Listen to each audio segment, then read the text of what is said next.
Boa noite, amigos. Estamos abrindo o nosso Cadeira Cativa, depois de um final de semana acidentado.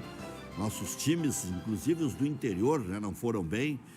O Juventude perdeu para o Paraná já na sexta-feira à noite. Depois o Tombense meteu 4-0 no São José, na Série C, o Juventude da Série B. O Brasil de Pelotas empatou em casa na Série B também, com o Oeste tomando um gol no finalzinho, né, de pênalti, um pênalti besta, cometido já no apagar das luzes. Ainda na Série C, o Ipiranga de Erechim salvou a pátria, foi o que ganhou no final de semana, né? Então, ganhou do Londrina em casa, ganhou bem, 2-1, né? E um enfrentamento complicado sempre contra o Londrina, que por muitos e muitos anos foi time de Série B, depois veio a crise no ano passado e caiu para a Série C, e nós, na A, Grêmio Internacional, o Grêmio empatou no sábado, 0-0, errando pênalti, criando bastante, mas não convencendo, um futebol muito tico-tico do Grêmio, com conclusões pífias, muita dificuldade de acertar em gol, enfim, perdendo várias oportunidades de abrir o marcador no primeiro tempo, e no segundo tempo o Corinthians foi gastando tempo até se escoar para salvar aí um pontinho o time do Thiago Nunes. E o Internacional fez pior, né? No domingo o Internacional perdeu de virada para o time fraco médio do Fluminense, porque quem é que está jogando bola nessa arrancada pós-pandemia? O Atlético Mineiro, até ali, né? O Atlético Mineiro levou um sufocaço do Flamengo e ganhou, depois emendou uma segunda vitória, né? E agora ganhou a terceira partida do Ceará com dificuldade, né? E a segunda vitória foi de virada porque saiu tomando 2-0, né? Isso, do Corinthians tomando 2-0 do Corinthians em casa, é o time do São Paulo, e aí virou para 3-2. Mas mostrou que tem farinha no saco para virar, fez 3 gols, jogava em casa, vá lá, sem torcida, mas em casa. E agora, o Atlético Mineiro empatou em 0-0 no primeiro tempo com o Ceará. Aliás, o Novereto uma vez disse, eu ainda mato um treinador. Eu entendi corretamente, porque depois ele entrou. O Clebão foi preservado. O centroavante foi preservado para não se lesionar e tal, porque é um dos destaques do Ceará. E jogou o Rafael Sobis, que, convenhamos, já encerrou a carreira, né? Está só esperando o apito final do árbitro. E então tivemos aí um final de semana ainda de algumas confirmações. O Flamengo se sabia que iria ganhar, ganhou do Curitiba. O Vasco da Gama ganhou do São Paulo, né? O Palmeiras teve dificuldades, empatou em casa com o Goiás em 1-1, né? 2 gols de zagueiros. Mas o principal assunto de hoje não é nem a repercussão dos jogos do final de semana. O Inter perde o seu principal jogador. Não só principal jogador, como artilheiro. Vinha fazendo 1 gol por partida. Os 3 gols do Internacional na competição foram marcados por Paulo Guerreiro. O 1-0 contra o Coritiba, gol do Paulo Guerreiro. Depois, o Internacional seguiu ganhando, né? Ganhou em casa, 2-0. Na verdade, não fez só 2 gols, o Internacional fez 4 gols na competição.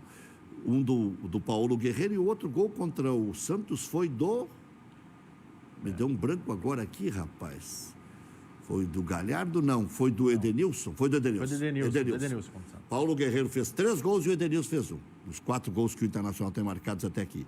Então, 3 jogos, 3 gols do Paulo Guerreiro. E hoje, cruzado do joelho direito, rompido, e aí Paulo Guerreiro, que já é um veterano, vai parar setembro, outubro, novembro, dezembro, janeiro. Pode ser, num milagre, que jogue em fevereiro. E aí, a finaleira das competições, né, especialmente do Campeonato Nacional. Mas custou um preço muito alto para o Internacional desde o princípio. Veio para cá, cumpriu suspensão. O Inter provou que tinha feito um bom investimento. Sacada do Rodrigo Caetano. Rodrigo Caetano sempre disse, esse é um cara diferente. E realmente está se mostrando um cara diferente, que sempre dá a guinada, sempre dá a volta por cima, não marcou gol em Grenal, e agora vai ficar mais 5 meses, pelo menos, sem marcar gol em Grenal, porque não terá condições de jogar.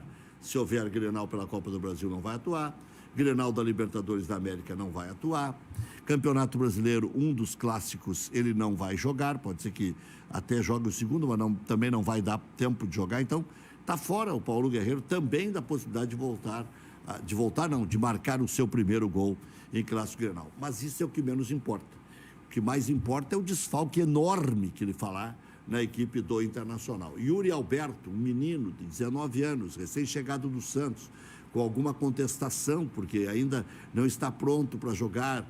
O próprio técnico do Internacional, Eduardo Cudê, sempre diz que os meninos têm que ser colocados na hora certa, dentro de uma dosagem, dentro de um time já acertado, ajeitado.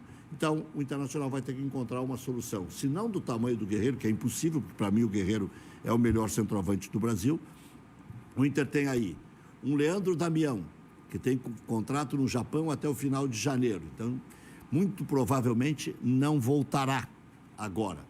O Inter teria em Alexandre Pato, mas o Pato tem se mostrado tão preguiçoso, tão alienado da sua profissão, que me parece que também deu uma bagualada, né? Não está mais afim, está podre de rico, genro do Silvio Santos, já virou mais artista do que jogador de futebol, então não sei seria uma boa.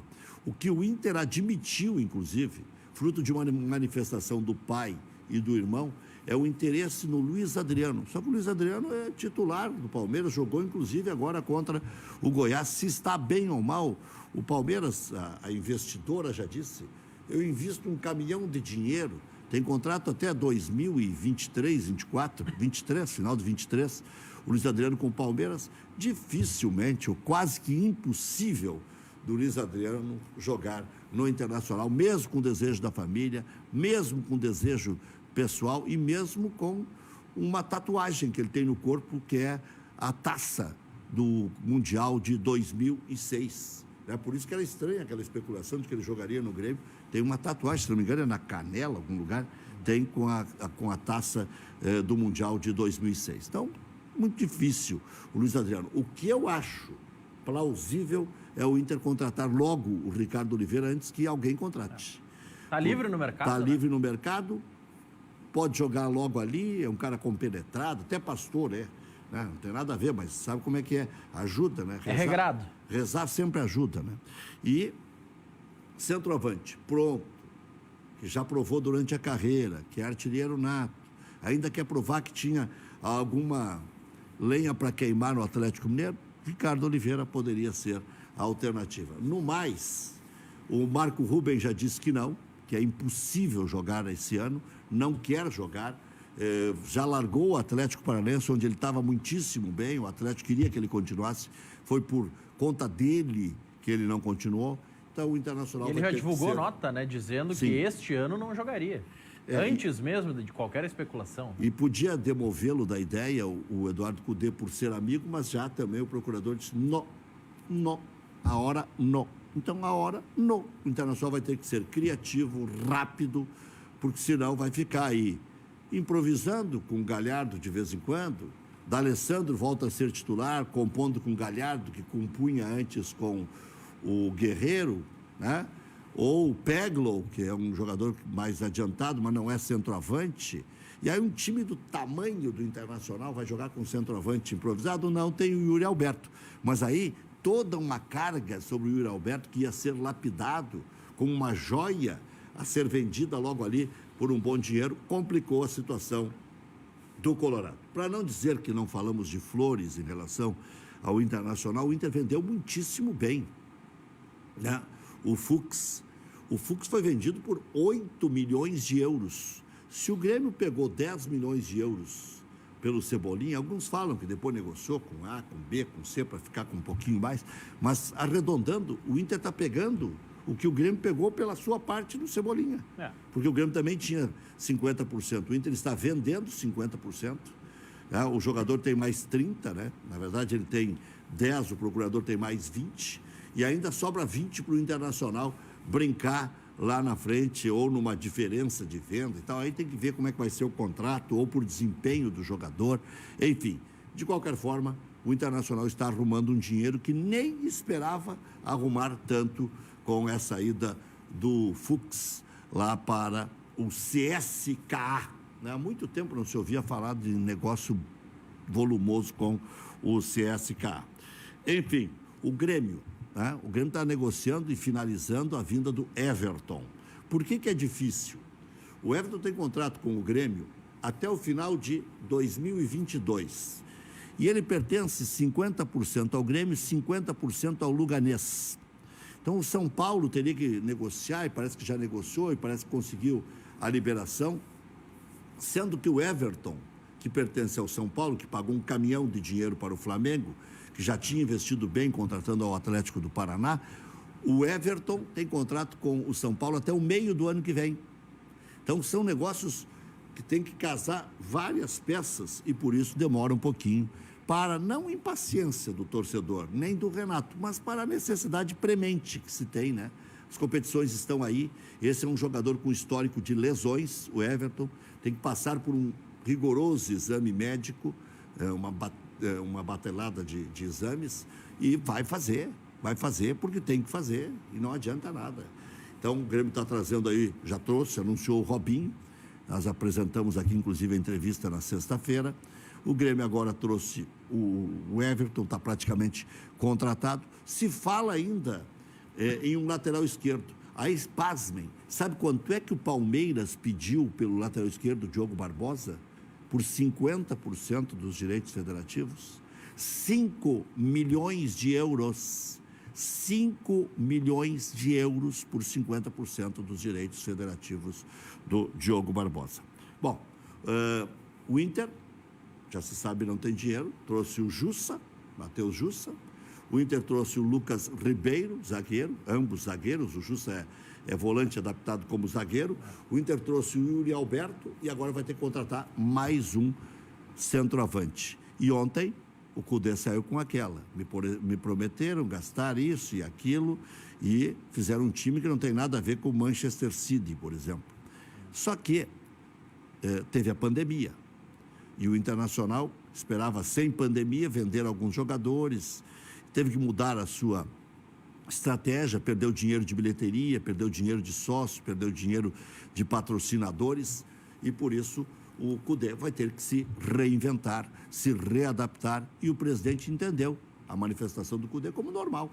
Olha, ele tem o livre-arbítrio de se manifestar e se manifestou dessa forma, há que se compreender e tudo mais. Mas se investiu, né, Rec? Sim. Se teve investimento, se a gente for analisar o time do Inter, o goleiro já era titular e era um dos melhores do Brasil. E o Inter renovou com o reserva, que é caro.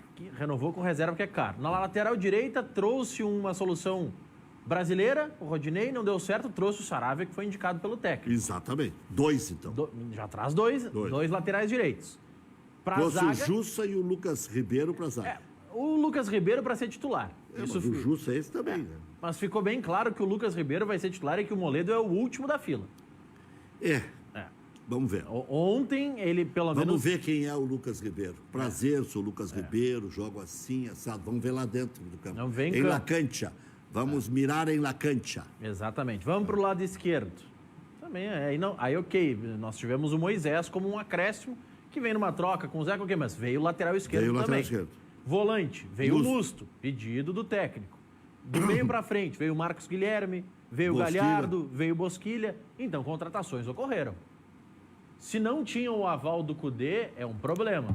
Mas todos os jogadores, quando chegaram, inclusive o Moisés, disseram que receberam uma ligação do Cudê. E agora veio o Yuri Alberto também. Sim, veio o Yuri Alberto para ataque. Mas todos, quando chegaram, disseram, inclusive o Moisés, recebi uma ligação do Cudê que disse que queria contar comigo porque gosta do meu estilo de jogo. E quem o Internacional poderá contar na sequência, amigo Alessandro Barcelos? Eu sei que o dia está corrido, está angustiante e, sob certo aspecto, até uma certa decepção, né, com a falta de sorte, porque vinha fazendo gols, o Guerreiro chamando de novo a atenção de todo mundo, um jogador extraordinário, meteu um golaço contra o Fluminense, mas de qualquer forma encontrou um tempinho para falar com a gente. Eu agradeço muitíssimo a sua atenção, Alessandro.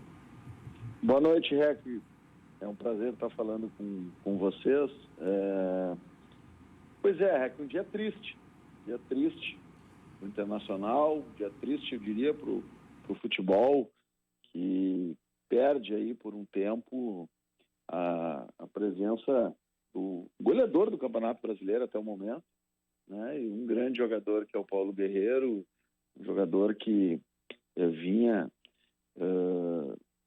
marcando gols, que é a sua principal característica, vinha nos ajudando muito dentro de campo com assistências, com participação, enfim, com aquilo que ele sabe fazer. E, infelizmente, a notícia desta grave lesão nos deixou, enfim, surpresos, impactados. A gente sabe que isso é o futebol, mas a gente nunca espera, né, que isso aconteça com os atletas que, enfim, que nos ajudam, que estão com a gente no grupo. Então, é um desfalque aí ao longo do campeonato que é importante, considerável, um jogador que faz a diferença dentro de campo, sem dúvida nenhuma, e nós já, imediatamente a partir disso, estamos trabalhando, diria assim, mais no sentido de buscar, tanto dentro do grupo, alternativas, porque o modelo de jogo, né, a forma como o Guerreiro joga, ela hoje no nosso grupo não temos as mesmas características, né? Então, portanto, trabalhar já imediatamente para que, na forma do treinamento, e hoje à tarde alguns jogadores que não jogaram ontem já treinaram, amanhã temos treinos de novo, e construindo aí também referências, né, com as alternativas que temos no grupo, do próprio Thiago Galhardo, que vem jogando na frente, do Potker, do Yuri Alberto, que chegou agora, enfim, atletas que vão ter que, vamos dizer assim, substituir essa ausência, seja da forma coletiva, com outra característica, para que a gente possa continuar aí trabalhando pela parte de cima da tabela. Um aproveitamento hoje na temporada toda, desde o início do ano, 65%, no Campeonato Brasileiro 66%, são 3 partidas ainda, pouca amostragem, mas na temporada um aproveitamento importante, né? E estamos em 3º lugar no campeonato, fizemos uma partida ontem, infelizmente não conseguimos a vitória, um bom primeiro tempo, e não conseguimos manter a forma e o estilo de jogo, e faz com que a gente, evidentemente, esteja sempre preocupado em reduzir essa oscilação, em buscar um equilíbrio. Nós estamos oscilando, né? Uma partida como a do Santos, uma partida como a de ontem, então há uma oscilação nesse sentido, e nós precisamos buscar esse equilíbrio. E é dessa forma, trabalhando dentro de campo, né? com a equipe, com os atletas, com a comissão técnica, e fora de campo, atento aí ao mercado e a alguma possibilidade de, diante desta nova, enfim, desse importante desfalque que teremos daqui para frente, encontrar alternativa que possa nos ajudar. Mas sabendo que temos um mercado internacional que só abre em outubro, sabendo das dificuldades do mercado, né, nacional, de ter jogadores, enfim, com esse perfil, jogadores de frente, e também preocupado sempre com a situação financeira do clube e a forma como a gente possa fazer um investimento que caiba nas condições financeiras do clube. Tudo isso no dia de hoje, então um dia bastante, vamos dizer assim, trabalhoso, né, com muita coisa para fazer, mas achando e sempre esperando que o dia de amanhã possa nos ajudar com alternativas e com notícias melhores. O Ricardo Oliveira, por ter 40 anos, é ruim pensar num jogador assim? Ou pelo talento apresentado de forma acumulativa ao longo da sua carreira? Não, esse é um cara interessante. E o Luiz Adriano é um sonho impossível? Damião voltaria do Japão?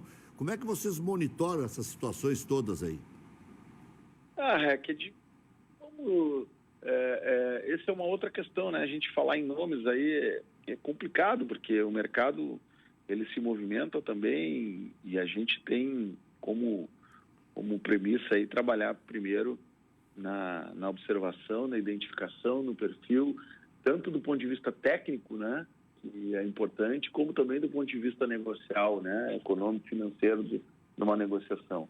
Então, nesses aspectos a gente tem olhado, né, a partir óbvio, de uma pré-lista que sempre temos em todas as posições, e isso é normal dentro do departamento de futebol, a partir vamos dizer assim, da definição de que vamos ter que buscar ou vamos atrás de uma outra alternativa, bom, aí se aceleram e se afunilam em alguns nomes, né? Ainda não estamos nisso, não estamos desesperados também para que amanhã se apresente um jogador, mas vamos trabalhar com, vamos dizer assim, com a velocidade que nos exige de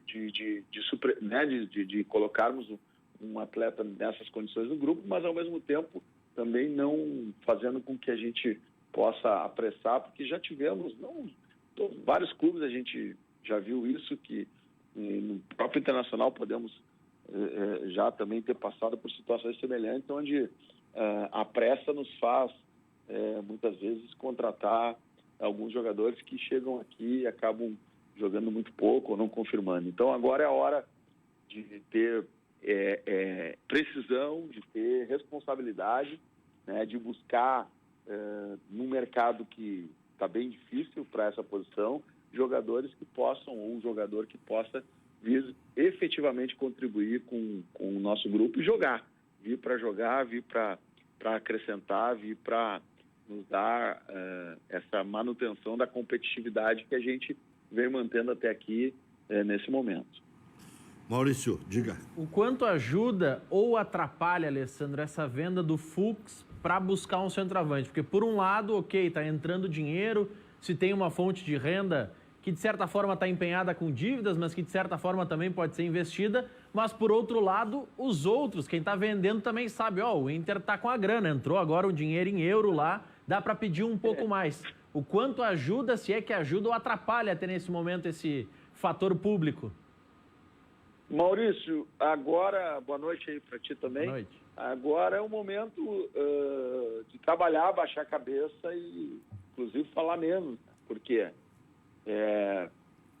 no momento em que tu tem uma lesão de um atacante titular como é o Guerreiro, abre-se, obviamente, no mercado também especulações de todas as ordens, né?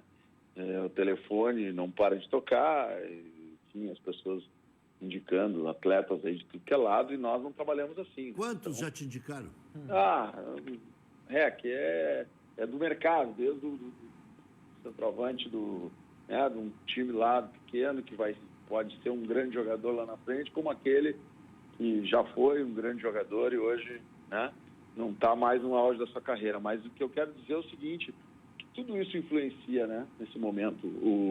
O fato também de termos realizado uma venda, por óbvio que desperta no mercado alguma possibilidade de enxergar aí fonte de recursos. Mas a venda do Fuchs, todo mundo sabe a situação que o clube passa, a gente não esconde isso. É necessário que se tivesse essa venda para a manutenção das coisas do clube, né? Então, uma coisa não necessariamente tem a relação com a outra, né? Importante a venda do Fuchs para o clube, fundamental a venda do Fuchs para a continuidade do ano, um ano em que tivemos 75% de redução das receitas, trabalhamos com 25% e chegamos até aqui. Então, a venda, ela nos ajuda a conduzir esse processo aí até o final do ano. Agora, a busca de um outro jogador para a posição, ela vai obedecer esses mesmos critérios que vinham até aqui. Um negócio com criatividade, um negócio que possa trazer segurança financeira para que a gente cumpra com os compromissos que vamos assumir e, ao mesmo tempo, que nos agregue do ponto de vista técnico e esportivo. Eu sei que é difícil essa equação, mas vamos perseguir ela. Podemos contrabalancear um pouquinho para cá, um pouquinho para lá, ou seja, ter um pouquinho mais, talvez um pouco menos de retorno financeiro, mas um pouco mais de qualidade técnica, ou ao contrário. Nós vamos trabalhar sempre com esse objetivo, buscar um negócio que nos ajude do ponto de vista esportivo e que também tenha condições de ser o tamanho do clube, uma operação que o clube possa honrar. Foi assim que a gente montou esse elenco, nós mudamos muito. Eu vi que eu peguei só o finalzinho aí da análise de vocês, mas vi que vocês estavam falando exatamente nas contratações que fizemos, e são muitas contratações, muitas dispensas, reformamos o plantel e sempre foi com essas condições e com esse processo. Hoje o Internacional, eu posso garantir isso para o torcedor que está assistindo, tem um processo de contratação, eu diria, bastante rígido em relação, e não estou dizendo aqui que a gente não vai errar ou que algum jogador não possa dar certo, isso é do futebol e vai acontecer, mas as chegadas todas, elas passam necessariamente por essa avaliação técnica, pela condição financeira e, evidentemente, sempre buscando o aval do treinador, porque é, afinal, quem vai usar esse material humano, quem vai escalar o time, quem vai trabalhar.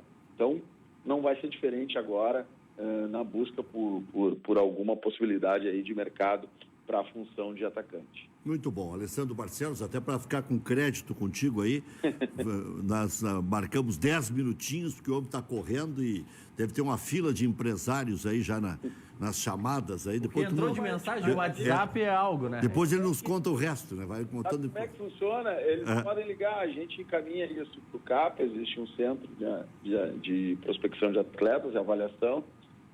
Esses atletas caem nessa avaliação, a gente faz análise, relatórios, nos reunimos, hoje estávamos em reunião, vamos fazer reunião, né, sempre que necessário para avaliar isso e ir filtrando e até, né, é bom que o torcedor saiba que é desta forma, né, os jogadores eles passam por essa avaliação, então quando eu falo isso é porque tem mesmo muita gente, inclusive, que sequer tem alguma credibilidade, mas que consegue acesso aos telefones, né? E mandam uma foto, um vídeo, um WhatsApp, e isso nesse sentido figurado aí que eu estava dizendo que nessas horas aparece de todos os lados, mas a gente tem um processo bastante organizado que acaba fazendo com que isso aconteça talvez uma vez e na segunda já não tenta mais. Muito bom. Valeu, Alessandro. Um grande abraço. Valeu, um abraço, boa noite. Boa noite. Daqui a pouco vamos oferecer até o Jajá Coelho, nessas listas aí de meio de pandemia, ou de jogador desempregado, e a gente fazia levantamento de tudo, apareceu Quaresma, Jajá Coelho, apareceu de tudo, né? Jogadores veteranos. Aquele que jogou no Lanús contra o Grêmio, que tem 40 anos, como é que é o... Sandy. Sabia que eram 4 letras, não lembrar. Sandy. Que eles tivessem à disposição. O Sandy com Demudo, né? O Demudo. O Demudo. Eu gostei daquele jogador contra o Grêmio. O Grêmio ganhou lá, ele perdeu um caminhão de gols, né? Mas estava sempre chutando. E tinha uma força, tipo tem o Guerreiro, né? O Guerreiro fez um gol ontem, né? Que é para ficar uma memória boa desse período que ele vai ficar parado. Agora, esse rapaz tem que ter uma cabeça muito boa, né? Tá bem, ganha bem, mas é a sua profissão. Ele já ficou 2 anos parado, já teve que aguentar tudo que era tipo de insinuação e tribunal e não sei o quê. E agora rompe o cruzado. Pô, se lesionar é uma coisa, mas isso é um castigo que até não merece, né? Hoje ainda estava falando com o Rodrigo Caetano, ele disse, pô, eu sempre bati nessa tecla que ele era diferenciado.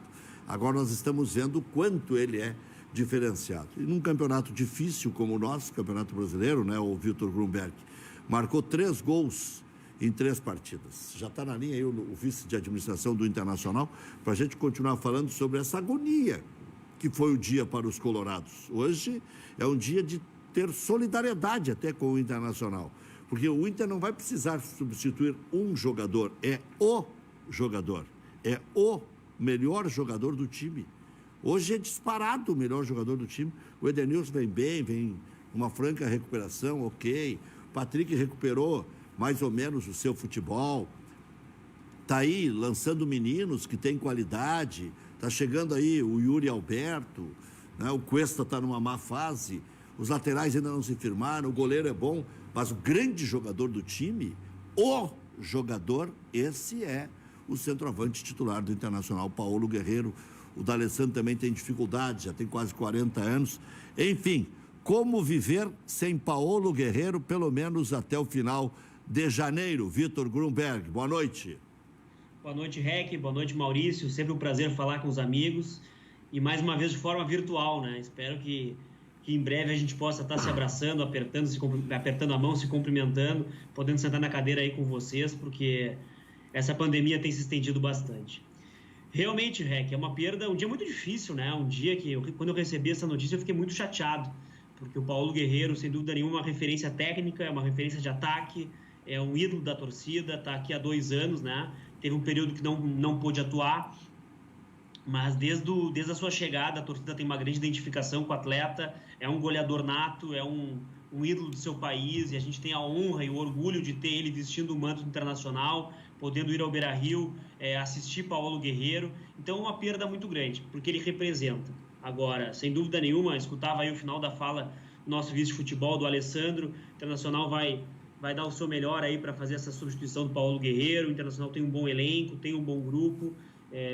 Ontem não foi uma das melhores apresentações, um segundo tempo que não me agradou, mas assim, o Internacional vem numa construção desde a retomada. A gente vem num momento muito bom antes da parada e não começou tão bem, mas agora está em ascensão, e o Paulo Guerreiro era importante nesse esquema, era importante nesse elenco, no grupo do Internacional, mas sem dúvida nenhuma a direção de futebol, o Alessandro, o Rodrigo Caetano, toda a equipe lá vai ter que trabalhar bastante e recompor esse nosso time, né? Porque o elenco a gente tem, agora vamos ter que recompor o nosso time com a forma de jogar, e eu estou muito otimista e muito confiante para a retomada aí do campeonato, o início do Campeonato Brasileiro, a retomada da Libertadores, a retomada dos jogos e das competições, e acho que a gente pode ter um ano muito, muito bom, mesmo que o ano talvez acabe em 2021, né? Mas eu acho que a gente pode ter um ano muito bom. Bom, no que você se baseia que esse ano vai ser muito bom e tal, já partindo dessa premissa que o Inter não vai ter, e não vai ter mesmo, o Paulo Guerreiro nesse ano. Você vislumbra nesses jovens ou na contratação que está por vir? Você já circulou algum nome de impacto? O Luiz Adriano circulou, né? Mas o Internacional teria cacife para bancar o Luiz Adriano por empréstimo que fosse. Enfim, no que você se baseia nesta crença de que será um grande ano ainda para o Internacional? Um ano que tem setembro, outubro, novembro, dezembro, 4 meses, né? Falhou um pouco a chamada, mas a pergunta acho que é por que eu me baseio em relação ao meu otimismo, né? Olha, eu acho que o treinador vem bem, eu acho que o treinador conheceu o elenco, a gente teve boas contratações no início do ano, chegou um lateral direito, que é o Saravia, que fez uma excelente partida contra o Santos, e ontem acho que foi bem também. Foi. Nós temos um meio-campo diferente com a chegada de Thiago Galhardo, de Bosquilha, temos o Marcos Guilherme, nem sempre jogam todos, há o revezamento desses atletas. Tinha o Guerreiro, mas agora tem Yuri Alberto no elenco, talvez venha mais alguém, então é aí que está meu otimismo, né? Vendo no resultado que está sendo entregue em campo. E claro, sem dúvida nenhuma, pensar nos atletas da base aí, né? Tem muitos atletas que têm subido aí, o Johnny, o Praxedes, o Peglo, que ontem estreou, o Pato, né? No time ainda tem o Rodrigo Dourado, que veio da base, né? Mas é prata da casa, eu espero que possa voltar. O zagueiro Roberto também. Entrou muito bem o zagueiro ontem, que entrou no lugar do Bruno Fux, na minha opinião. Infelizmente, teve aquele lance do pênalti, machucou o ombro, mas eu acho ele um atleta que passa muita confiança e muita segurança. Então, aí que se baseia o meu otimismo. Diga, Maurício. Vitor, boa noite. Eu queria ver se você tem o pensamento que eu ouvi muito hoje, de que toda essa irritação do Kudê pelas críticas e as críticas dos torcedores ainda, de certa forma, são reflexo a não ter passado, enfim, para uma final, por ter perdido um clássico Grenal. Você acha que é por isso que estão criticando demais e talvez por isso que o Kudê ontem meio que desabafou, dizendo, olha, eu não tenho o Manchester City nas mãos, não tenho um elenco tão grande assim, com peças tão qualificadas assim. Você acha que é um pouco por essa pressão, até de certa forma exagerada, por não ter passado no clássico pelo rival? Eu acho que a crítica nesse momento ao treinador é descabida, né? A gente vem de uma cultura de troca de treinador a todo momento e sempre critica isso. Mas sempre em alguma derrota, em um momento complicado, se aventa sempre a troca do treinador, mesmo que ele tenha chegado a 3 partidas ou a 3 meses, mesmo que ele nem conheça o elenco ainda. Então eu sou sempre um crítico dessa troca-troca de treinadores. Agora, o Internacional é um clube grande, é um clube gigante, sempre vai haver pressão, sempre vai haver a crítica, quando houver a derrota vai haver protesto, vai haver manifestação, isso aí é natural. O treinador internacional, o elenco internacional, a direção internacional tem que se acostumar com isso. Então isso a mim não preocupa. E em relação à fala do Kudê, eu fico feliz que a gente tenha um treinador que não fique com melindre, fale o que pensa, fala o que acredita e se comunica de forma reta e direta com o torcedor. A gente critica muito que agora a imprensa critica muito que não consegue gerar conteúdo com os jogadores, com treinadores, com diretoria, que agora tem assessoria disso, assessoria daquilo, sempre falam a mesma coisa e busca os 3 pontos, e aí quando vem um treinador como o Kudê, que é reto, direto e fala o que pensa, que para mim é ótimo, para nós é ótimo, se causa algum desconforto ainda. Por que ele falou isso? Por que ele não seguiu esse padrão que nós estamos acostumados? Então eu vejo isso como um fato positivo do Kudê, de sempre abrir o coração e falar o que pensa. Vitor, até que ponto o Internacional está conseguindo manter o seu quadro social? Havia até uma certa comemoração em virtude do esforço que vocês fizeram e conseguiram a manutenção de um bom faturamento.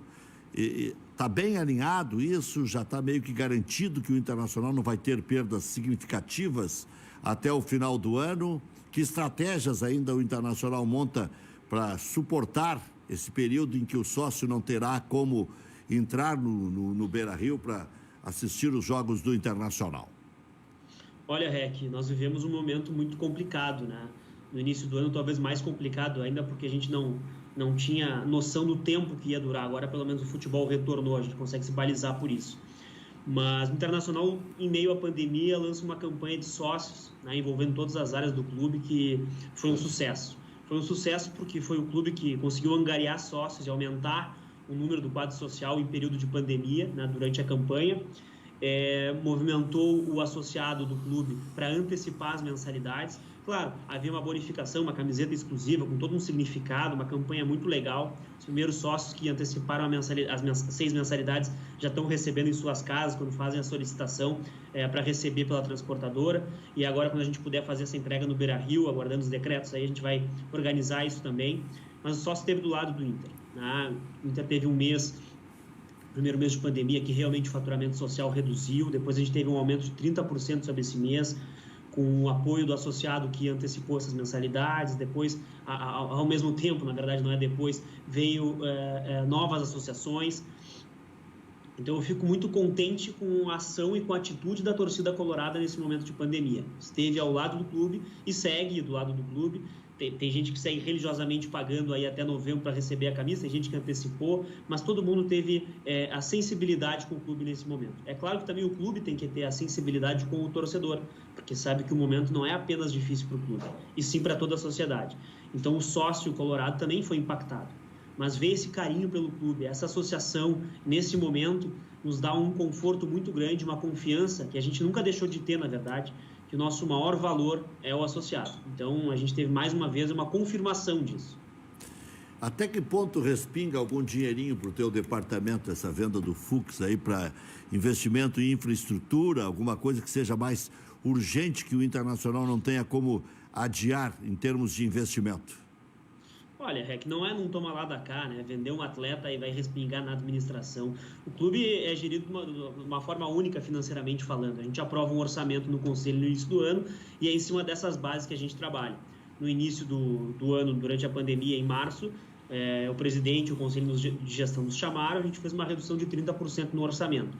E é em cima desses números, né, que eu trabalho, mas sempre buscando eficiência e redução de custos. E então não é... Claro que isso aí dá uma venda de atleta sempre vai dar um alívio nos cofres do clube, mas não é assim, não é vamos ratear agora entre as áreas aqui que a gente pode fazer. Existem as necessidades de operações, existem as necessidades novas, né, para fazer uma operação agora sem público e com todo esse protocolo, mas são coisas que estão dentro do nosso orçamento, a gente consegue trabalhar dessa forma. Bem, projetando aí o futuro, o que você vê em termos de dificuldades para se carregar tudo até o final do ano, já que as perspectivas de público no estádio são quase que nulas? Ou vocês têm alguma estimativa, alguma expectativa que ainda possa haver presença de público em 2020, quem sabe lá por final de outubro, início de novembro? Olha, Rec, a gente nem trabalha com a expectativa de público nesse ano. Claro que se a vacina for protocolada e homologada e todo mundo for vacinado e a gente puder ter público no próximo jogo, quarta-feira, vai ser ótimo. A gente vai ter todo esse know-how para receber o público, porque é uma operação que a gente sempre fez. Mas não é essa perspectiva que a gente trabalha. Inicialmente, no início, quando a gente viu que o futebol ia parar, se trabalhou com 5 jogos em portões fechados depois da retomada de público, né? No nosso planejamento. depois foi aumentado para 15 jogos. E agora a gente já trabalha com todos os jogos desse ano com portões fechados. Se escuta aí, a partir de outubro vai haver público de uma forma diferente, rateado dentro do estádio, mas a gente não recebeu nada de forma oficial e tem trabalhado aí com as operações sem público e com os nossos rígidos protocolos sendo empregados. Muito bem. O Inter cumpriu aquela promessa, né? Houve aquelas demissões que se entendeu como necessárias naquele período e depois, com a adaptação de recursos financeiros que surgiram daqui, dali, e até venda agora de jogador importante, o Internacional não vai precisar demitir mais nenhum funcionário até o final do ano, Vitor Gumberger? Olha, eu não posso afirmar uma coisa como essa. Também não quero criar celeuma e movimentar, mas assim, o Internacional não trabalha com, não vamos demitir. O Internacional faz gestão de operação, gestão das áreas que trabalham, isso aí que cabe a cada gestor também. Pode haver alguma comunicação do Conselho de Gestão, que eu imagino que não, imagino que a gente vai trabalhar nessa linha que a gente tem trabalhado a partir de agora, desde o novo orçamento, vamos dizer assim, né, com essa redução, mas eu não posso afirmar isso, né, que não vai haver demissão. Isso aí é do trabalho, né? Acho que nenhuma empresa pode afirmar que não vai demitir. O que eu posso te dizer é que não é o intuito, né? A gente fez a redução de 30%, teve uma redução do quadro que foi importante, né? E a tendência é que a gente trabalhe assim. Uma última pergunta, voltando ao futebol. Você vê o Inter como candidato a quê? A título brasileiro, título de Copa do Brasil, vaga na Libertadores da América? O Inter postula exatamente o quê? Eu acho que o Internacional disputa título em todas as competições que participa. A Copa do Brasil, eu acredito que o nosso elenco melhorou do ano passado para cá. Ano passado estávamos na final da Copa do Brasil. Então, eu acredito que a gente possa estar de novo e possa vencer a competição.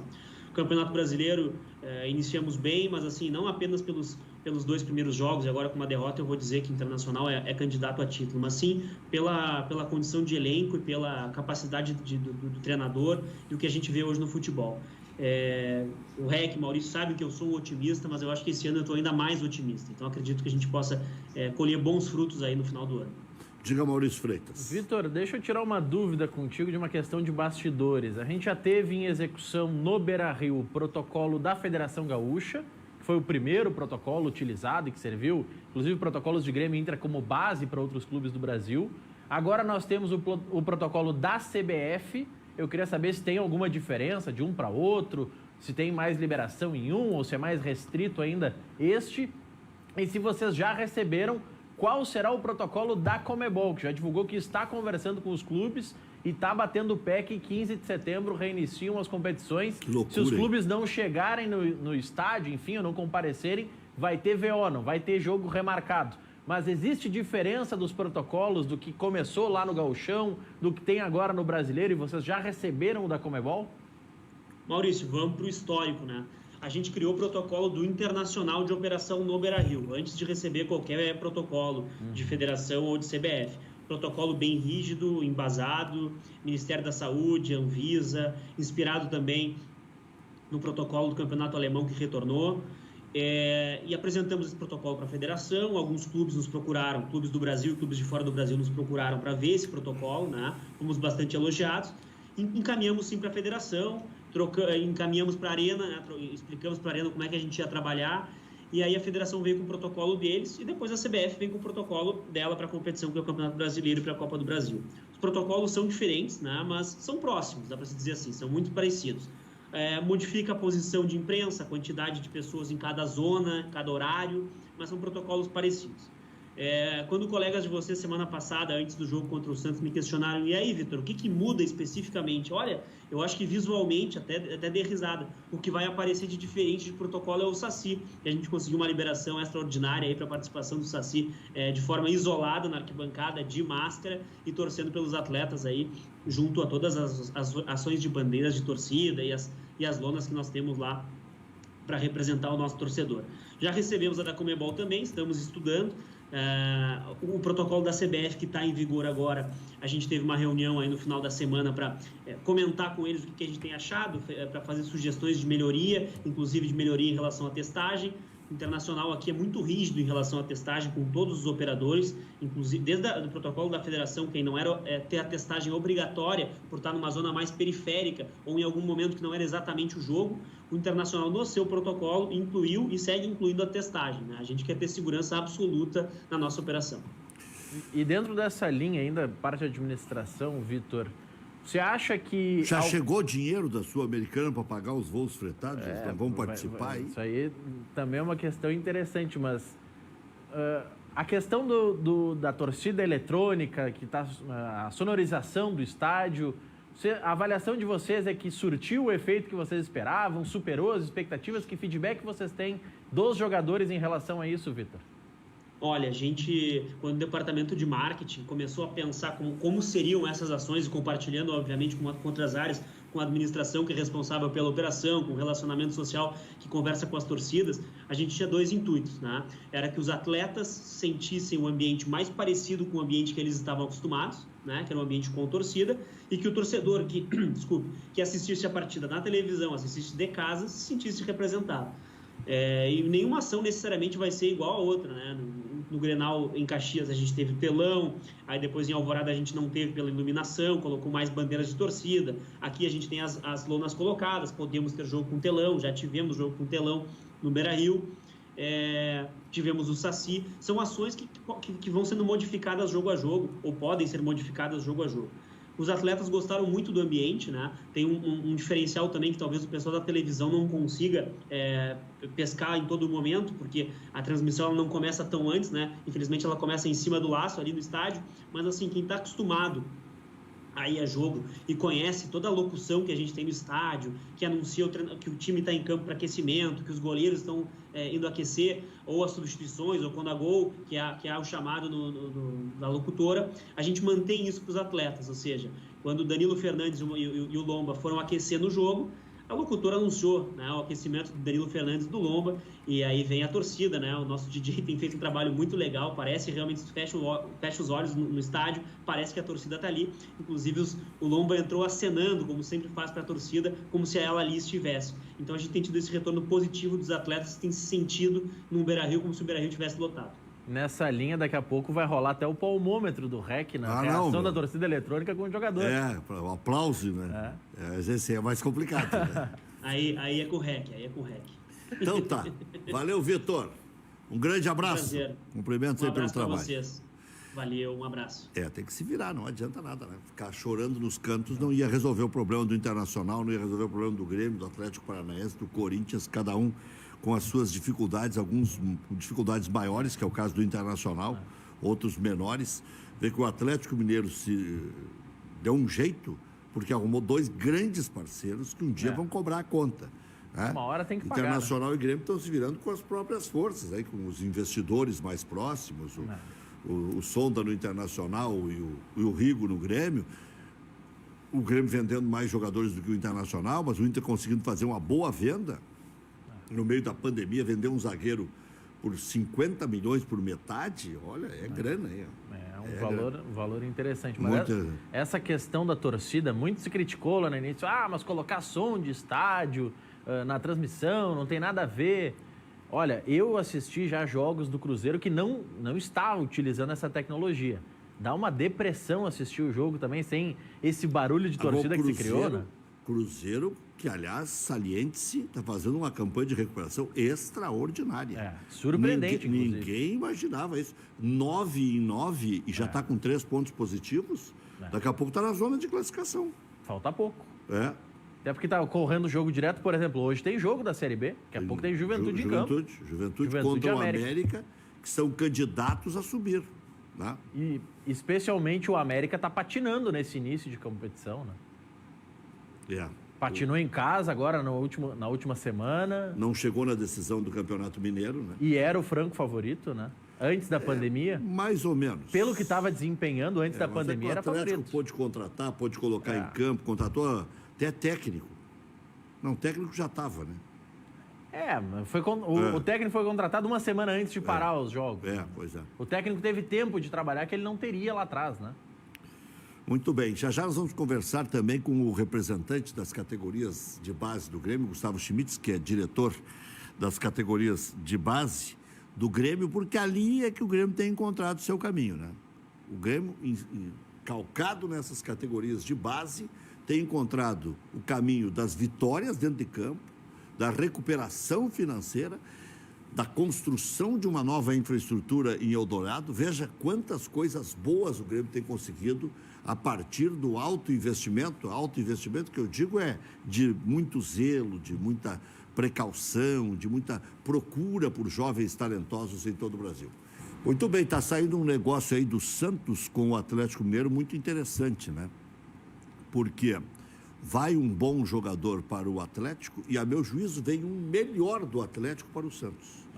Só que é bagunceiro, né? Baderneiro. São duas Casares vindo para o Santos. Casares por Sacha. Por Sacha indo para o Galo Mineiro. A Essa pedido do São Paulo. Essa é uma negociação que São Paulo, que quando chegou no Campeonato Paulista, não gostou do Sacha e não inscreveu para o Campeonato Paulista. Então, olha, alto lá, né? Então, esse é um jogador que você gosta que está trocando, está saindo do Galo e indo para o Santos. O Casares está indo... Eu gosto, só que se ele não arrumar aquela cabecinha dele... Em campo. E outro que está trocando também de ares é o Otero. Está saindo do Galo e indo para o Corinthians. Vai por empréstimo, o Corinthians vai pagar só o salário dele. E o Corinthians está precisando. Aquele Corinthians horroroso de sábado aqui não é candidato a cair, mas vai encher o saco do seu torcedor ao longo de toda a competição. Então, é bom mesmo o Corinthians contratar um jogador de talento, de bola parada.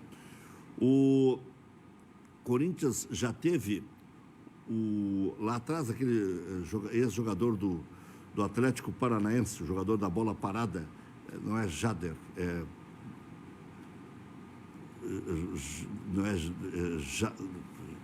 Jadson. E ex-Atlético, mas bem ex-Atlético. Mas um jogador de talento na bola parada que resolveu muitas partidas para o Corinthians. Esse Otero pode ajudar o Thiago Nunes a sair dessa nhaca. Porque esse Corinthians que veio aqui para jogar contra o Grêmio é fraco. É um time que pode perder em casa, pode beliscar alguma coisa fora, pode fazer até uma campanhazinha aí de 8º, 9º, 10º. Aliás, quantos a gente já disse que podem fazer campanhas de 8º, 9º, 10º, né? Então tem que ter muito cuidado também. Mas com o Otero já dá uma melhoradinha, já coloca um jogador de maior categoria, né? E nesse meio de tabela ainda em São Paulo, o Palmeiras está tendo muitas críticas ao Luxemburgo por um dado que pesa e muito contra o Luxemburgo. Somando o estadual, que enfrenta os grandes de São Paulo também, o Palmeiras não ganhou nenhuma partida de clube da Série A esse ano.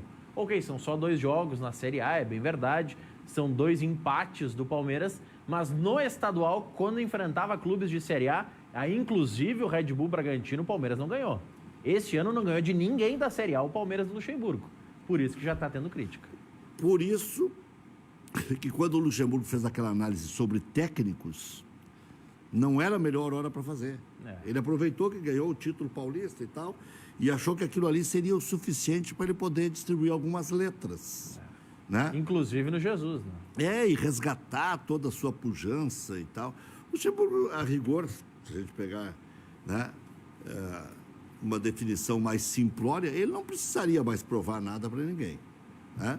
Mas como numa carreira que se cobra tanto, que se mede tanto, né, a cobrança é permanente. Olha o que aconteceu com o Abel o ano passado.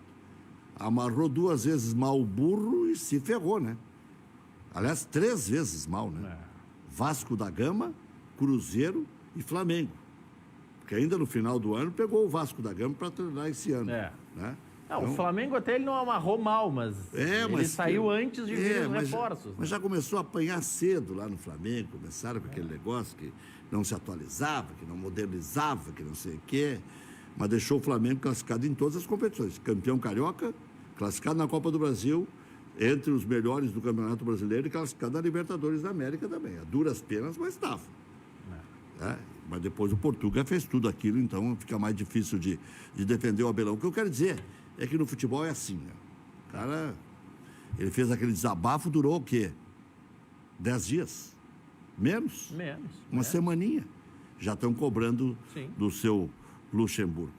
Bom, nós temos na linha o Gustavo Schmitz, que é diretor das categorias de base do Grêmio, para falar com a gente estava dizendo aqui há pouco, Gustavo, o quanto o Grêmio baseou a sua arrecadação, seu fortalecimento como instituição na base, né? Construiu infraestrutura de campos de treinamento, está fazendo uma infraestrutura invejável lá em Eldorado, vendeu jogadores, recuperou os cofres do clube, ganhou títulos e pode de novo comemorar em meio à pandemia que a saída de um jovem vai deixar o Grêmio estável para iniciar 2021.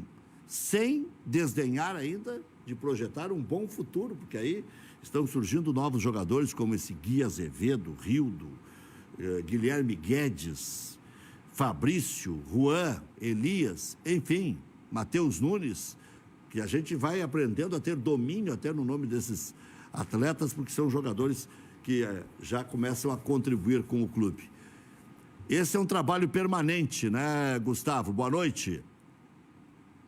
Boa noite, Rec, boa noite, Maurício. Que alegria poder vê-los aí em tempos de pandemia. Espero que logo a gente possa estar presente ao vivo, né? Bom, o que sobra para mim depois de uma dupla dessas aí que conhece muito do futebol? Primeiramente, falar um pouquinho aqui da opinião que nós temos acerca desse momento importante. São 5 anos, Rec, de trabalho à frente da direção da base do Grêmio. Eu assumi a convite do presidente Romildo em maio de 2015 esta função, e lá estamos até hoje liderando esse processo, contando sempre com a ajuda dos nossos parceiros, dos nossos diretores adjuntos, um deles que conheces bem, que é o Ferrari. Nós temos o Eduardo Fernandes também, o Gutierrez, que nos apoiam. Então esse é o time que está lá tocando, conduzindo esse processo de formação do Grêmio.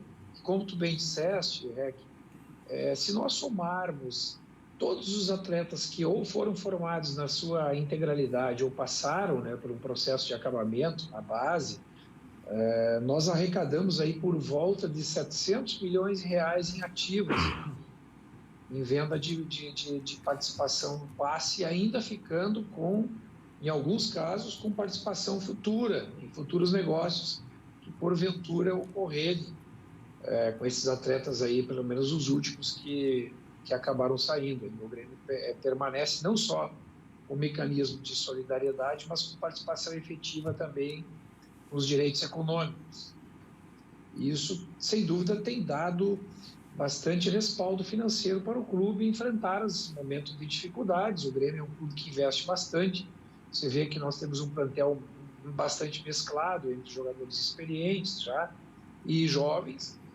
E esta arrecadação, que é muito importante para o clube, para equilibrar o orçamento, mais ainda neste ano de crise, nesse ano de pandemia. Então, o Grêmio, felizmente, conseguiu fechar o seu orçamento previsto para o ano com a venda de atletas, até ultrapassando este percentual, esses valores que estavam estimados. E ainda não se descarta, né? O mundo do futebol hoje é extremamente dinâmico, podendo ocorrer, eventualmente, alguma situação, né, ainda em curso, que eu não saberia exatamente te precisar, mas isso nós estamos sempre abertos a ouvir eventuais interessados, porque nós não temos espaço, Rec, para todos os meninos, né? Você bem citou aí, já tem aí 7 ou 8 nomes sendo muito falados. Certamente não haverá espaço para que todos possam integrar o grupo principal, serem titulares, desenvolver aqui a sua carreira. Então é bastante natural que alguns deles acabem saindo do clube antes mesmo até de integrarem o grupo principal. Agora, 700 milhões em 5 anos significa mais ou menos 150 milhões por ano. 12 vezes 12 dá 144. Então o Grêmio arrecada 12 milhões por mês, em média, na venda de jogadores, desde que começou a administração do presidente Romildo. Quer dizer, desde que o Gustavo está lá também. O Gustavo, o Eduardo, o Ferrari e tudo mais que ele já citou. Agora, 12 milhões por mês significa que o Grêmio paga a folha dos profissionais com a venda de jogadores. Nós temos um orçamento na base do Grêmio que gira em torno de, né, tem anos que passam um pouco e tal, nós estamos administrando esse ano especialmente, nós iremos fechar o ano com um orçamento menor do que estava projetado, na ordem de aproximadamente 30%. O nosso orçamento médio é de 20 milhões ano, o custo de toda a estrutura da base, de captação, né, de hospedagem, de preparação, de jogos, comissões técnicas, todo aquele grupo, aquele aparato todo que trabalha em torno da base do Grêmio, custa em média de 20 milhões de reais. Então, aí nós, em 5 anos, nós estamos falando de algo em torno de 100 milhões de custo, versus uma receita, né, que estimada em torno de 700 milhões. Obviamente que atletas que já estavam trabalhando no grupo principal, né? Então, para fins contábeis, o centro de custos já é do profissional. Mas se nós computarmos o retorno do investimento feito, ele é bastante a favor, eu diria assim, muito significativamente favorável aos investimentos que são feitos. Não, impressionante os números, né? 600 milhões líquidos, aí fica mais fácil o cálculo, dá 120 milhões de lucro por ano, 10 milhões de lucro por mês, na relação do que se gasta na base e o que a base produziu de dinheiro líquido para o clube, o que é extraordinário, paga a folha dos profissionais. Porque se é a diferença entre o custo e a... Tá? Diga... O presidente Fábio Koff foi eleito, vocês vão lembrar bem disso, acompanham isso, né? Muito, muito próximo, há tanto tempo. O presidente recebeu o Grêmio sem ganhar títulos na época há bastante tempo. Então, ele estava muito pressionado em ter que ganhar alguma coisa no curto prazo.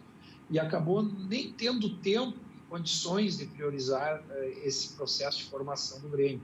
Os resultados começaram a surgir a partir da eleição do presidente Romildo, que coincidiu aqui, obviamente, que nós temos o nosso papel, temos a nossa contribuição, que eu posso afirmar, assim, ela é importante, porque nós procuramos estabelecer uma política de formação, né, que atende os princípios da instituição.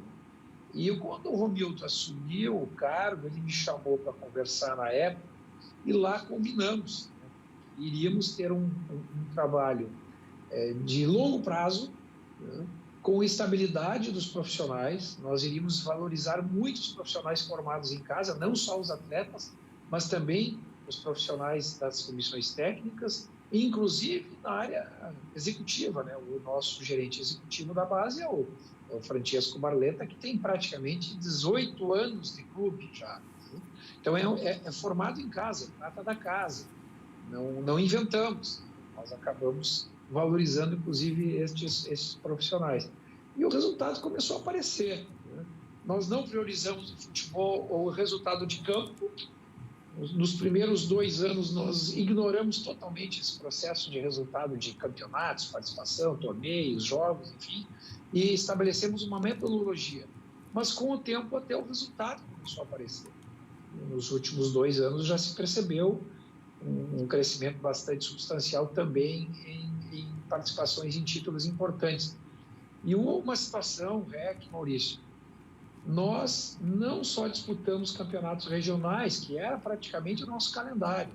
A própria CBF, ao criar o Brasileiro e Copa do Brasil de Sub-17, Sub-20, especialmente, oportunizou muito que os nossos atletas fizessem esses intercâmbios.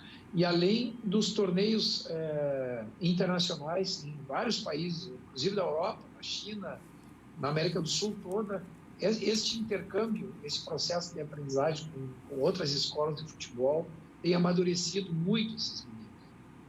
E a gente percebe assim que são atletas praticamente prontos hoje para integrar o grupo principal. Agora, Gustavo Schmidt, se você tivesse que indicar alguém para não assumir o lugar do Everton, que foi uma construção paulatina, permanente, e tem o PP ali próximo e tal, e vem o Everton aí do São Paulo também para fortalecer essa disputa. Em termos de quem você acha que está mais pronto assim para duelar com esses que eu citei? Rildo, que até joga mais pelo meio, nem é tanto pelo lado, o Gui Azevedo, quem mais você colocaria? O Elias, que também é um pouco mais centralizado.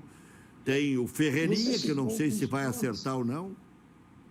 Exato, você citou alguns nomes, eu acrescentaria aí o próprio PP, né, que obviamente é o sucessor natural e está sendo preparado para isso, mas nós não sabemos se ele vai realmente atuar naquela posição ou o Renato vai aproveitá-lo no outro lado, na extrema-direita, que ele joga ali também, e se ele vai realmente conseguir atender às expectativas todas depositadas no PP, porque é muita responsabilidade você substituir o Everton. O Everton é um jogador diferenciado, né? Um jogador que eu não tenho dúvida fará muito sucesso na Europa. Fará com que, até por falar nisso, tem comentários que o Cavani vai fazer dupla de ataque com o Everton. Que espetáculo! Eu, quando estive em Portugal há cerca de 20 dias, essa notícia corria nos jornais lá. E logo anunciaram a chegada do Jesus, que já falou no Everton. Então o nome do Cavani ficou em segundo plano, mas agora não, agora o Benfica me parece que está contratando o Cavani. Então é um clube que vai se destacar. Mas voltando à tua pergunta, eu colocaria 3 nomes assim que eu entendo que além do PP, né, poderiam tranquilamente fazer esse papel, que é o próprio Gui Azevedo, que você citou, né? Eu acho que o Ferreirinha, é uma pena ter ocorrido o que aconteceu, esse desentendimento, essa situação toda criada. Enfim, eu acho que houve uma má vontade de parte dos representantes do atleta que não vislumbraram a oportunidade que se abriria com a saída do Everton. Hoje o Ferreira poderia ser talvez a primeira opção do Renato. Ele tem qualidade, tem bola para isso, tem futebol para isso, né? Eu espero ainda que, quem sabe, as partes consigam refletir e dar um passo atrás e, quem sabe, tenhamos aí um entendimento, né, por parte do atleta e do clube. Eu gostaria muito, acompanhei o Ferreira na base, tenho por ele uma admiração muito grande no futebol, né? Não tive a oportunidade de conversar pessoalmente com ele, eu daria a minha opinião pessoal sobre os fatos que estão ocorrendo, mas hoje já sai da minha alçada, isso está lá com o futebol profissional, enfim. E também o Elias, que daí no estágio um pouco mais adiante, não seria o momento do Elias, mas o Elias tem bom potencial, bom perfil. Ele tanto faz a extrema esquerda como a extrema direita, né? Com muito vigor, com muita força, com muita verticalidade e com um aproveitamento de fazedor de gols que é impressionante. Elias dificilmente termina uma partida sem fazer um gol. Isso para atacante tem uma importância tremenda.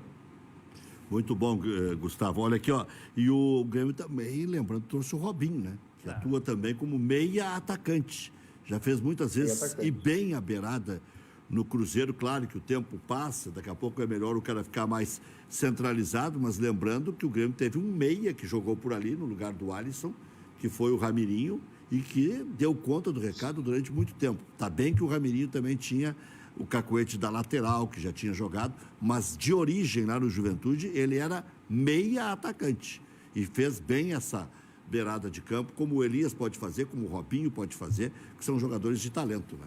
Diga, Maurício. Repassar um abraço do Adriano Escalona para o Gustavo Schmitz. Diz que o Gustavo é craque. Olha aqui, eu quero saber se ele comprou o consórcio da Demilar lá do Escalona. O Escalona é grande figura. Um abraço para ti. É o rei do consórcio. Olha aqui, ó. A propósito do aproveitamento de jovens e de tudo mais, e o que disse aí o Gustavo, esse intercâmbio, né? Eu quero saber se tem vindo estrangeiros para o Grêmio, porque teve uma época que vinha uma leva de 3, 4, 5, vinha chinês, vinha não sei o quê, vinha peruano, cada pouco se dizia, desembarcou um chileno, desembarcou um paraguaio, e outro abraço para ti é do João Padeiro. Eu imagino que seja para ti, porque quando ele começa aqui, a ligar, porque quer mandar um abraço. Ele bipa porque ele quer mandar um abraço para o entrevistado.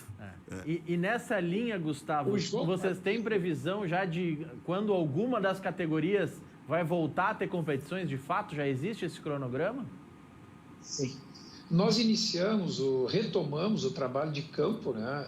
O julho nós fizemos o trabalho aquele remoto de preparação, de palestras e de questões de ordem tática e orientação física.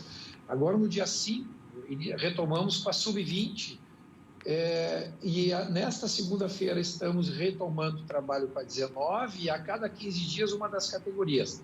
Mas em competição, ainda há a possibilidade não confirmada de terminarmos o gauchão no final de setembro, da Sub-20, e o Campeonato Brasileiro tem uma data alvo, diria assim, prevista para a retomada da Sub-20 no dia 23 de setembro. Esse seria o calendário que está previsto e é por esta razão que também retomamos o trabalho, nos preparando para essas competições. A Sub-17 e Sub-20 deverão ter a conclusão do Campeonato Brasileiro, Copa do Brasil, até o final do ano. É possível que que inicie o 2021 ainda com alguma competição. E também estamos com a expectativa de confirmação da Copa São Paulo, que é uma competição muito importante no cenário brasileiro, né? Ela ganhou realmente uma dimensão de uma competição hoje, né, de grande projeção, e nós esperamos que se confirme para em janeiro, então, participarmos dessa competição. Esse é o nosso calendário previsto. Voltando um pouquinho sobre o que o REC falou dos estrangeiros, né, nós, agora em função da pandemia, isso tudo ficou prejudicado. Mas as nossas participações em torneios no Equador, na Colômbia, especialmente, no Uruguai e na Argentina, já é mais difícil, REC, você trazer um uruguaio e um argentino para Porto Alegre, porque os clubes de lá, com muita tradição, eles têm uma identificação muito forte, esses atletas acabam permanecendo nesses países de origem. É muito raro você conseguir formar ou trazer para cá um jogador em formação com qualidade. Mas agora já na Colômbia, no Equador, no próprio Peru e nesses países, sim, o Grêmio tem essa política de trazer os destaques desses torneios para passar um período conosco. Nenhum deles permanece, mas é uma política que temos. O presidente Koff, lá atrás, quando se lançou candidato, eu me lembro de uma reunião, quando ele estava fazendo um dos seus primeiros discursos, ele estava dizendo que estava na hora de se reinventar, buscar esses mercados que são mais possíveis de serem explorados e tal, e acabou de uma certa forma até acontecendo. Mas se você ia falar do João Padeiro, e nós te interrompemos antes aí, o João fica maguari, sabe? João Padeiro, que é aniversariante agora em agosto, eu não tive a oportunidade de cumprimentá-lo, mas já faço ao vivo aqui, né? Um abraço aí pro aniversário que ele completou. 7h30. 100 anos. Só? 7h30. Só? Ô, João Padeiro, tá bem? Tá bem? Então tá, Gustavo. Mas, queridos, obrigado, que prazer retomar aí o contato e eu fico à disposição de vocês, tá? Valeu, obrigado. Aproveitar para cumprimentar o meu cunhado. Um grande abraço. O meu cunhado, Felipe Becker, né, auditor do TJD, do Conselho de Ética do Internacional, um grande advogado, mas, acima de tudo, uma grande figura humana, né? Eu até hoje, quando fui cumprimentá-lo ali no WhatsApp da família, né, além de cunhado, que é da família e tal, que a gente trata como irmão, é um amigão mesmo, né? E meu advogado. Então, grande Felipe Becker de aniversário hoje, ó. Beijão para ele, para a família toda lá, para a Hilda, para o Manu, para a Raquel, para a Heloísa, mãe do Filipão. A confraternização hoje é petit comité, né? A Jalusa, né? Nora já, pessoal, o tempo passa, não. Os cabelinhos brancos chegam também, chega para todo mundo. Já voltamos. Por falar em coisas do final de semana, um dos que esteve nas paradas aí foi o Diego Souza. Errou de novo cobrança de pênalti contra o Cássio. Rafael, o jogo é difícil mesmo, o jogo contra o Corinthians, uma equipe qualificada, mas, no meu entender, a gente jogou muito bem, a gente criou muitas oportunidades, as equipes têm fechado bem o centro realmente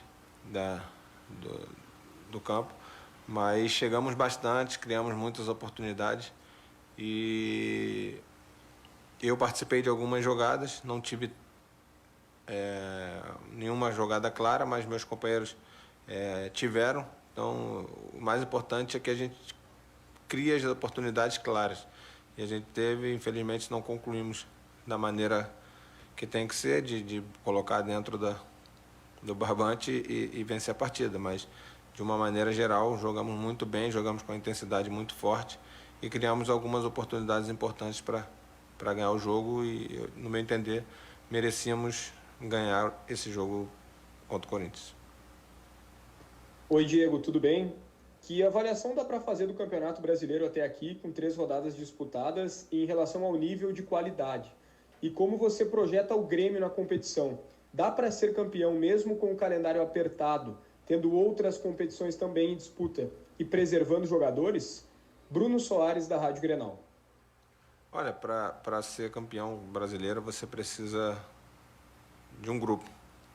Você precisa um time, você não consegue ser campeão. Então, sem dúvida, você tem que preservar alguns jogadores, porque isso cientificamente é comprovado. A gente tem nossa fisiologia aqui que trabalha muito para que isso possa ser real e dar as informações necessárias para que o Renato tome a melhor decisão para o grupo.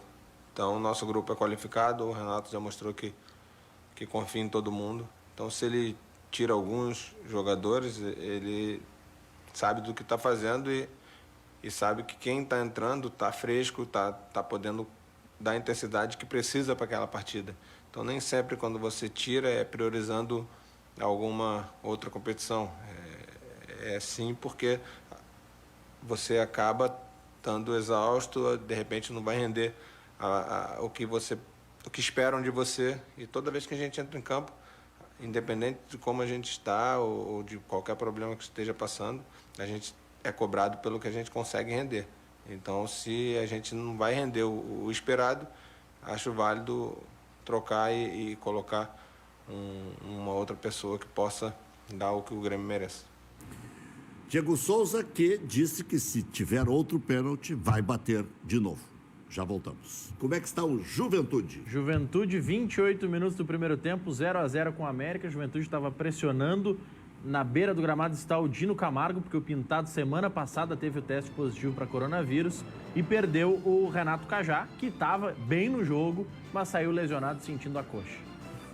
Como diria Mário Quintana, a respeito de algumas figuras que às vezes não querem nos dar entrevista e tal, ele passará, eu passarinho. Até amanhã.